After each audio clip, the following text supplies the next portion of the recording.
This is an exclusive presentation from Federated Media. Unholstered.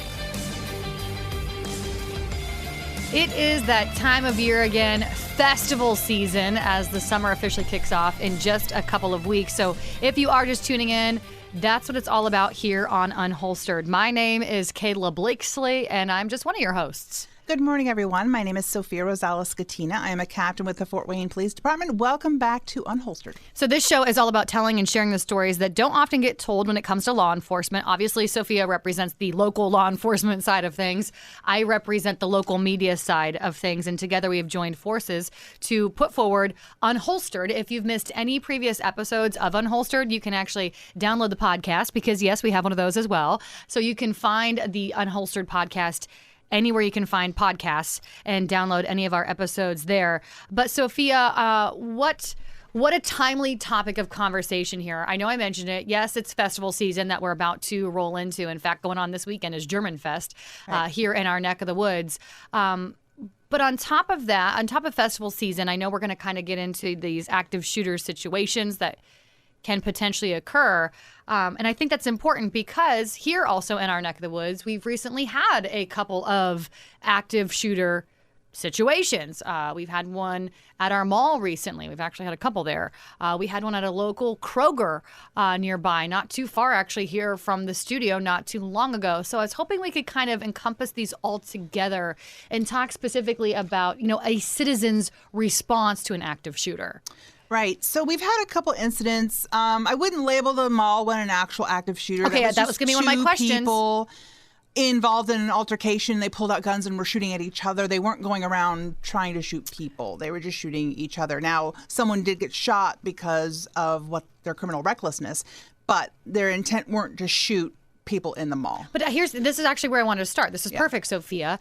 Can you actually define an active shooter for us? Because I know just because someone opens up fire, for example, in the mall, doesn't necessarily mean it's a, quote, active shooter. Right. We've had 3 shootings in the mall, what I recall, over probably the past year at our Glenbrook Mall.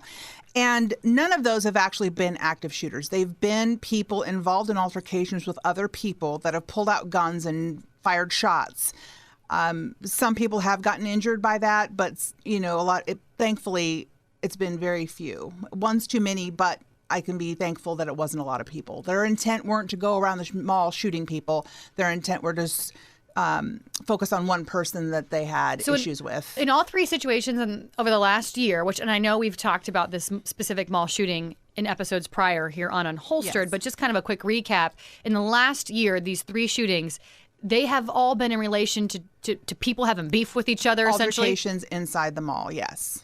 That's it. Is there a common store or location in the mall this is happening? They've all been at different locations. Okay. So I didn't know if there was one store that was maybe rough or something. I don't know. They've all 3 been in different locations in the mall. And it's heartbreaking, though. It's heartbreaking that we can't even go shopping without having to worry about these kinds of things. It is heartbreaking. Last weekend was my daughter's birthday, and we were celebrating at our house, and some friends of ours were like, oh, what are you going to do on her actual birthday? Because her actual birthday was June 4th, which is a Tuesday. And I said, well, initially my husband and I wanted to take her to the mall to go to Build-A-Bear because you can build a bear on your birthday for $5. It's the only way we can afford it because it's so expensive to do that. I said, but, and it's kind of a crass joke. I said, but I'm concerned for my safety. It's no longer safe. I don't want to get shot. That's what I said. Kind of a crash joke. But then my friend looked at me and she goes, you know what? My wedding ring has been sitting there for the last 2 months at one of the jewelers there in the mall. She goes, I too haven't even gone back to go get it because I'm also scared for my safety. So her wedding ring has been sitting there. She's going without it because she doesn't want to walk back into the mall. Yeah, and it's a real thing. Fear is a real thing for people. But I will say, shootings don't just happen at the mall. They happen at the grocery store, as we've seen. Mm-hmm. They happen downtown. They happen in other stores. They happen in outdoor malls. We've seen that throughout the country. So it's not just happening at our local mall. These bullets fly when people get in these altercations and they pull out guns and they just start shooting randomly at people trying to hit a target, but they don't hit a target and then they hit other people. So gosh, we've had a lot of instances where a lot of innocent people have gotten shot in just crossfire. What about this? We had a shooting rather recently. Yes. At the Kroger. If you're familiar with this area, over in Georgetown, which is kind of on the east side of Fort Wayne. I actually used to live like right across the street from that Kroger. So when this shooting occurred, it really disturbed me because I've shopped so frequently in that grocery store with my child. Was that one an active shooter? Would you have labeled that one active shooter? I would label that one an active shooter. He was not in an altercation with someone else. He intended to go in there, and I watched the video, and in the video he clearly states that he wants to shoot someone. So I would label that an active shooter situation. Now, thankfully, no one was injured by him, and he was picked up by the police a little while after the shooting happened. So he is in custody. But it's nonetheless, this is still scary, right? Because it's in a neighborhood grocery store. In a grocery store, we should feel safe. So it breaks my heart that this is what we have become in a society where people think that this kind of behavior is okay. Or, and quite frankly, I just think Facebook should take down the Facebook Live. Amen, sister. I'm Get rid of so it. tired. There's been so much more bad than good that's come out of Facebook Live.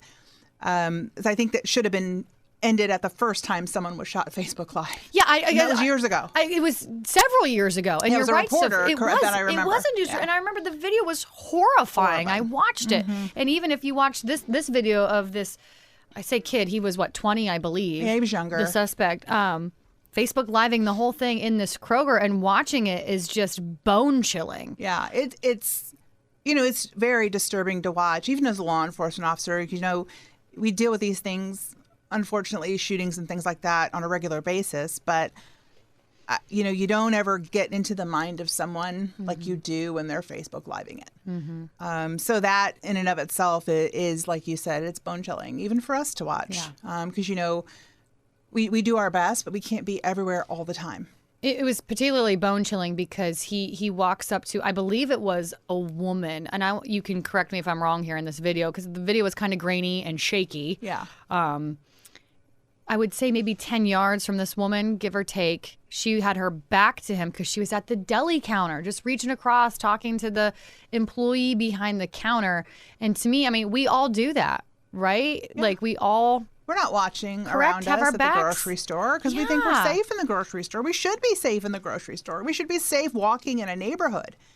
But that's just not reality anymore. Well, and that's what this show is all about. Yeah. Unfortunately, Yeah. when we the people, when we citizens need to respond to an active shooter, in that video, in that Facebook Live of the Kroger shooting there at Georgetown, you see this woman. Was it a woman? I believe it was a woman. I believe she was an employee of the store. Oh, really? I believe she was an employee of the You store. I could can't be see for certain. she heard the shots go off.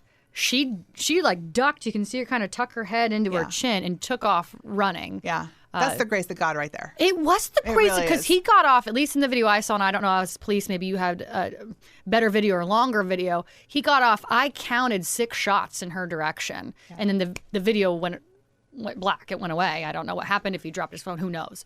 But it's amazing she didn't get hit or grazed at the very least. Yeah. Thankfully, I'm very grateful for that. No one was hurt in that incident.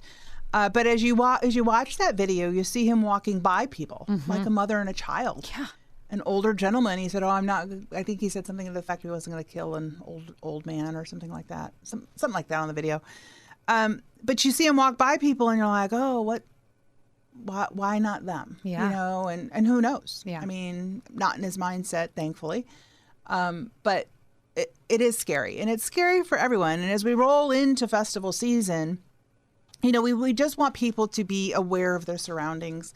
It's so important. I know, I've been aware of my surroundings for the last 30 years. Unfortunately, I feel, like I said before on other shows, I feel bad when I'm like in like situations with people. And I think my friends know me by now that aren't police, as we sit at dinner.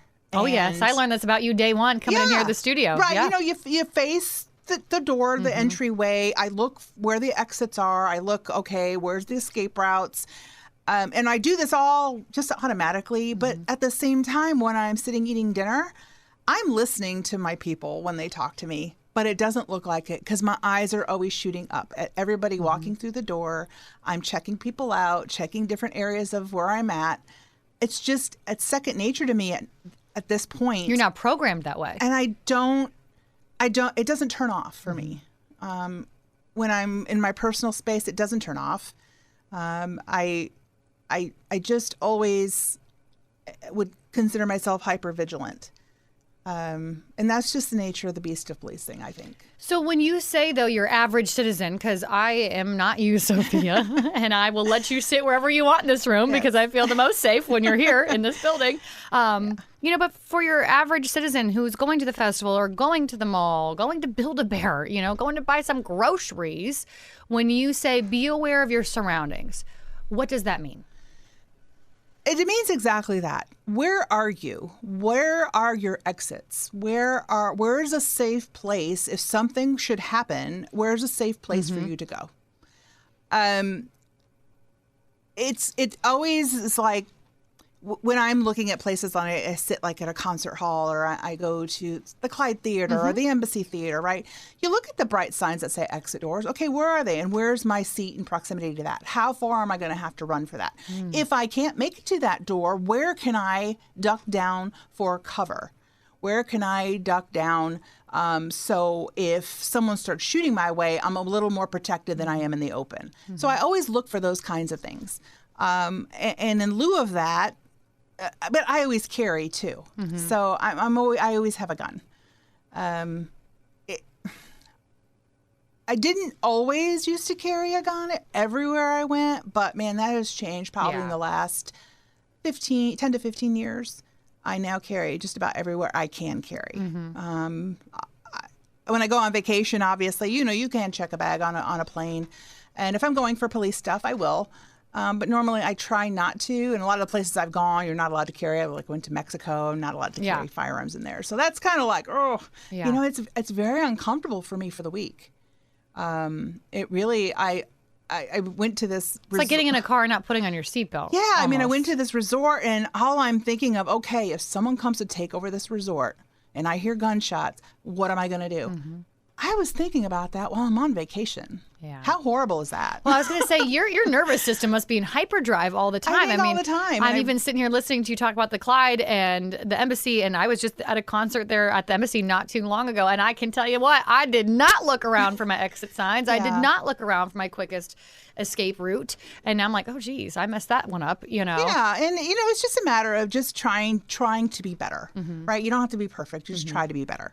So we always practice an avoid, deny, defend kind of program. I think is what our SROs go into the schools and they go over this with the kids. I've heard this language. And before we get into it, what avoid, deny, defend, right? Yes. I've heard this and I've been meaning to ask you about this at some point here on the show. So this seems like an appropriate time. Yeah.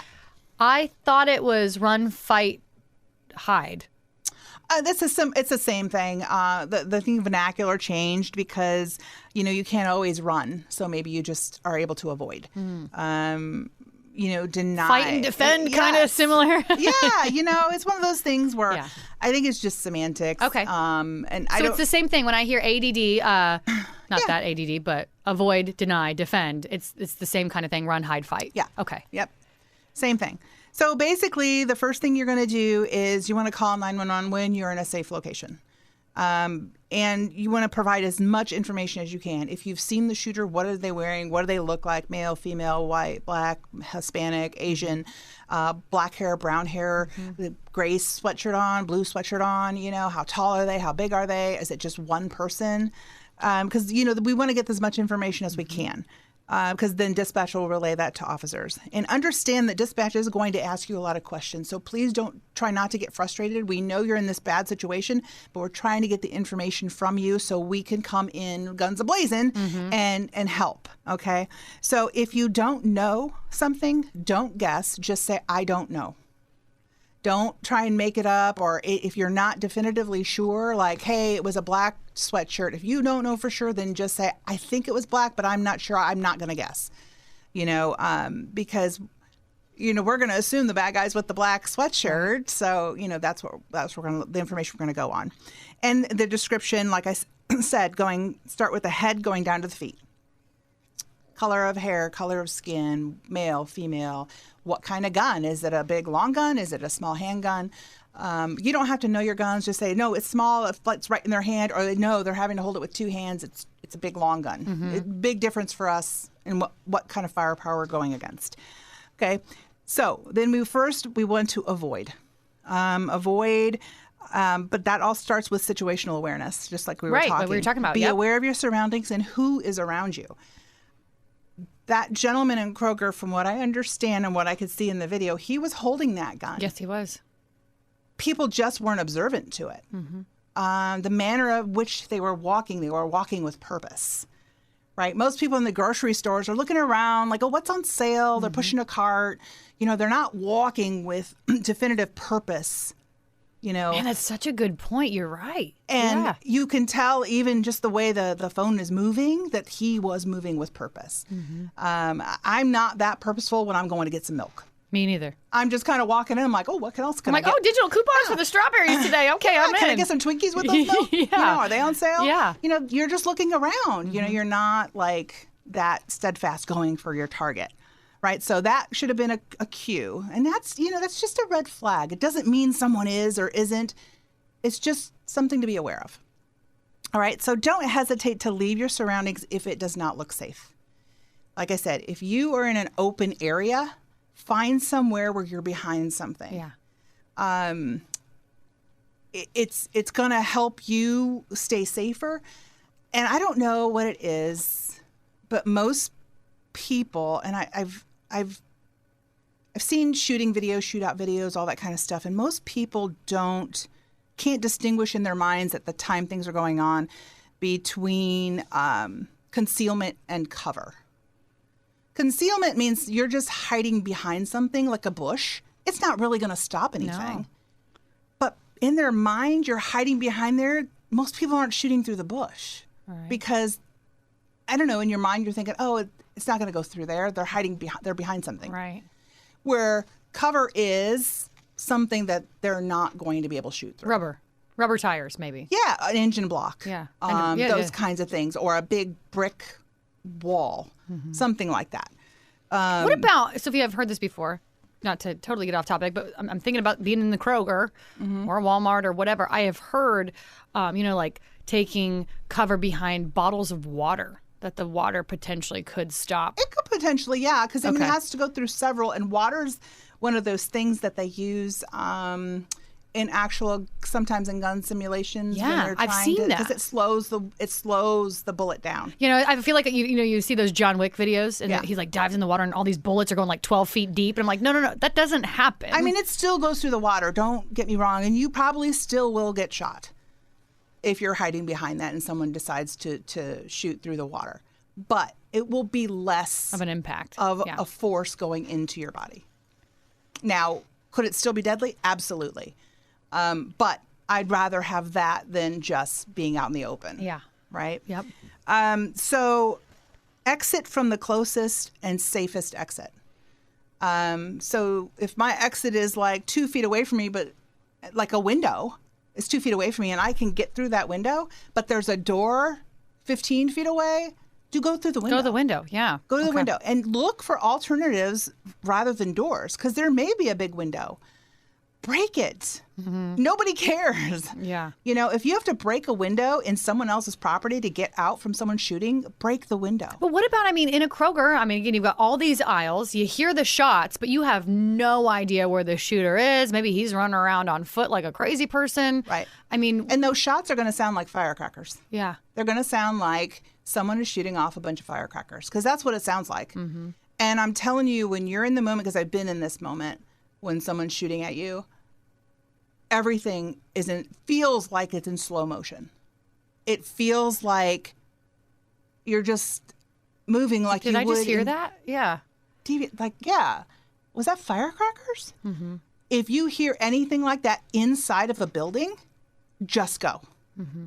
I don't care if it was firecrackers. Just go. You don't know. So don't stick around to find out. Yeah, and a moving target's always going to be harder to hit, right? Yes. Yeah. So just carefully go through the end of your aisle, peer around. If it's safe, move to the next aisle. Move away from the sound that you're hearing. Sometimes it can echo. So like you said, it's really hard to figure out. But a lot of times you'll see people running the direction where you want to go. Right. Okay. Yep. So if people are running to the left of you, don't go to the right, because if everybody's running left, there's a reason. So just make sure you do that. And like I said, don't limit yourself to just doors. There's windows. Go back into the storage area. At the time these things are going on is not the time to follow the rules. I'm a rule follower. I wouldn't break someone's window normally. I wouldn't go back into someone's storage that says employees only. But you bet I'm going to do that if someone's shooting in a store. Just go. There's an exit back in those loading dock doors. So just make sure you are aware of those kinds of things. Okay, so that's avoid, right? Avoid, yes. And then you've got defend Deny. and deny. Okay, deny. What's Deny deny? access. Deny access to yourself. Okay. Right? Keep the attacker away from you. All right? Like I said, run the opposite direction that the attacker is in, especially if you have children. Now's not the time to, try and you got children to protect. So you may be carrying, but if you have children, I'd rather you and your children leave than you try to stop that threat yourself. Yeah. Because I want you and your children, particularly your children, safe, because they'll panic if they're not with you. They will panic and they will go back to where you are, and then they will become a target as well. So, it's admirable that someone may want to do that, but if you have children, I'd rather you leave safely with your children. If you can't get out, and you're in a building, an office building or something like that, lock your door, turn off the lights, and stay out of sight. I know there's been several instances where people have gone, like in office shootings. I read reports and studies afterwards when they kind of dissect stuff. And a lot of times if people will try the doors, and if they're locked, they'll move on. Really? They won't try to batter down the door and shoot whoever's in there. A lot of they don't have time for that. They want to get as many people as they can because that's their mindset, or they're looking for someone in particular. So especially in an office setting, usually they're looking for someone who's wronged them some way, some boss or some HR person or something like that. So they'll twist the knob, it's locked, they'll just move on. If you can push something against the door, like a desk or a big bureau or bookshelf or something, do that. Just barricade the door. Barricade yourself inside, especially if your door comes in. If it goes out, it's not that big of a deal because it's really hard to bust those out. But if your door swings to the inside, try and barricade that as you can. And if you have a belt or some kind of rope or something in your office, tie that around the doorknob, sit to the side and pull it so you cannot twist that doorknob. So so lock it and then pull that tight. Either tie that off to something if you can. If not, sit to the side of the door and hold that super tight. That doorknob will not turn and they can't get access. Wow, I've never even heard that one. Yeah, so this is just a thing where these are just things, and most people don't think of these things. That's why we're talking about them now. So we want to get you, if it's in your head, you're going to remember. Like, oh my God, they said that. Or I can do this. So barricade and tie off the doorknob so it can't twist. Use, like I said, chairs, shelves, barricades, anything like that to barricade that door. So that's denying them access to you. All right. And then the last is defend. And it's a mindset.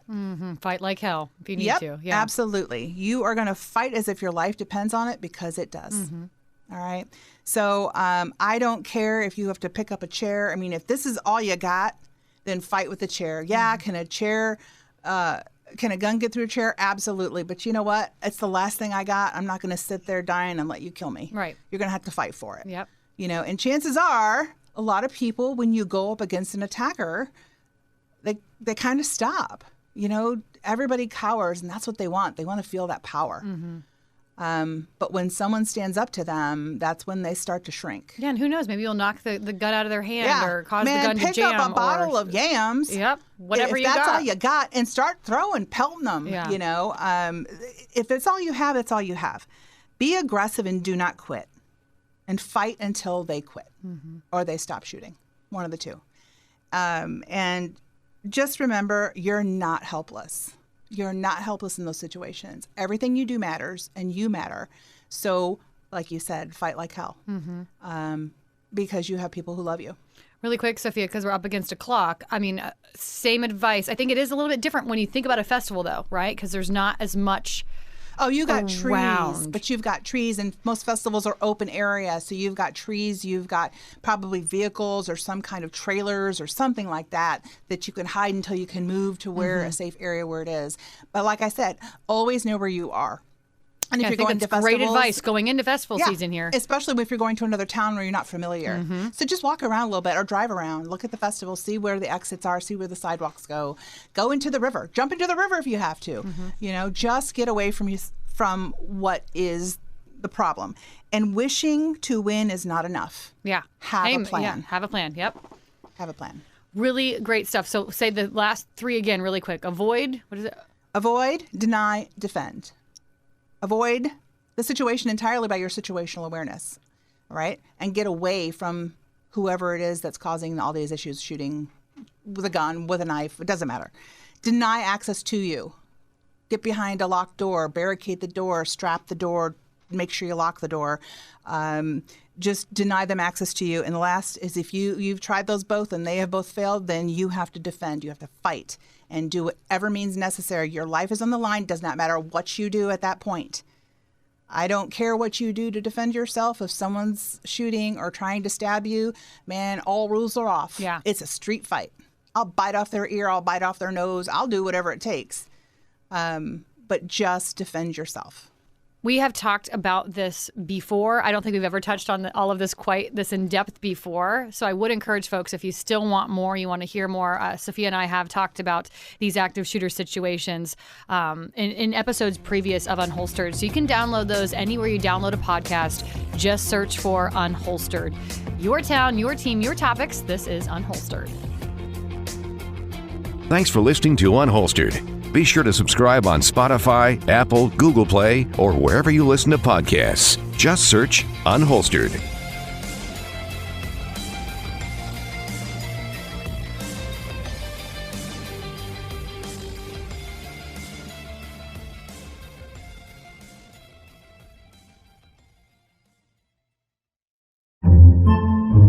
Podcasts by Federated Media.